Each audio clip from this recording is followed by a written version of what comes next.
का निष्काम प्रेम। एक गांव में एक बूढ़ी माई रहती थी। माई का आगे पीछे कोई नहीं था, इसलिए बूढ़ी माई बेचारी अकेली रहती थी। एक दिन उस गांव में एक संत आए। बूढ़ी माई ने महात्मा जी का बहुत ही प्रेम पूर्वक आदर सत्कार किया। जब महात्मा जी जाने लगे तो बूढ़ी माई ने कहा, महात्मा जी, आप तो ईश्वर के परम भक्त हैं। कृपा करके मुझे ऐसा आशीर्वाद दीजिए जिससे मेरा अकेलापन दूर हो जाए। अकेले रह रह करके उब चुकी हूँ। तब उन महात्मा ने मुस्कुराते हुए अपनी झोली में से बाल गोपाल की एक मूर्ति निकाली और बुढ़िया माई को देते हुए कहा, माई ये लो, आपका बालक है, इसका अपने बच्चे की तरह प्रेम पूर्वक लालन पालन करती रहना। बुढ़िया माई बड़े लाड़ प्यार से ठाकुर जी का लालन पालन करने लगी। एक दिन गांव के कुछ शरारती बच्चों ने देखा कि माई मूर्ति को अपने बच्चे की तरह लाड़ कर रही है। नटखट बच्चों को माई से हंसी मजाक करने की सूझी। उन्होंने माई से कहा, अरे मैया सुन, आज गांव में जंगल से एक भेड़िया घुस आया है जो छोटे बच्चों को उठाकर ले जाता है और मारकर खा जाता है। तो अपने लाल का ख्याल रखना, कहीं भेड़िया इसे उठाकर ना ले जाए। बुढ़िया माई ने अपने बाल गोपाल को उसी समय कुटिया में विराजमान किया और स्वयं लाठी छड़ी लेकर दरवाजे पर पहरा लगाने के लिए बैठ गई। अपने लाल को भेड़िए से बचाने के लिए बुढ़िया माई भूखी प्यासी दरवाजे पर पहरा देती रही। पहरा देते देते एक दिन बीता, फिर दूसरा, तीसरा, चौथा और पांचवा दिन बीत गया। बुढ़िया माई 5 दिन और 5 रात लगातार बगैर पल के झपकाए भेड़िए से अपने बाल गोपाल की रक्षा के लिए पहरा देती रही।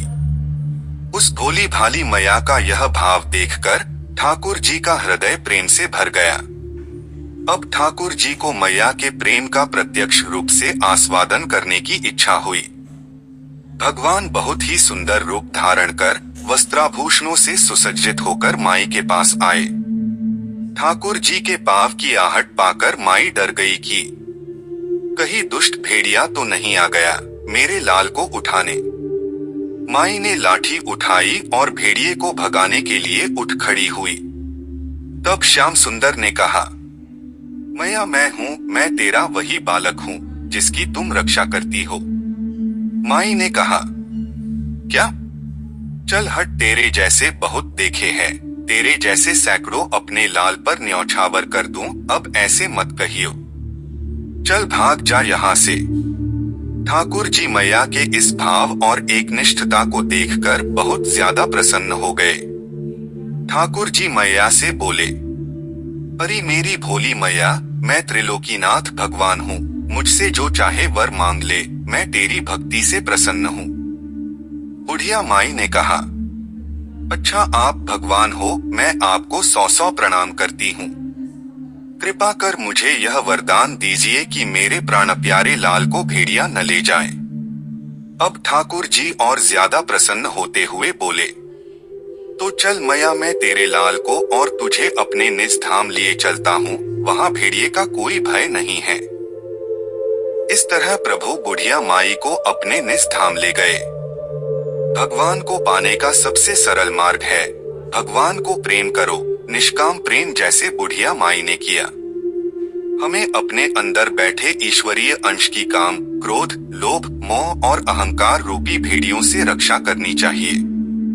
जब हम पूरी तरह से तन्मय होकर अपनी पवित्रता और शांति की रक्षा करते हैं तो एक न एक दिन ईश्वर हमें दर्शन जरूर देते हैं। भक्ति संगीत कथाएं। जय जय श्री राधे।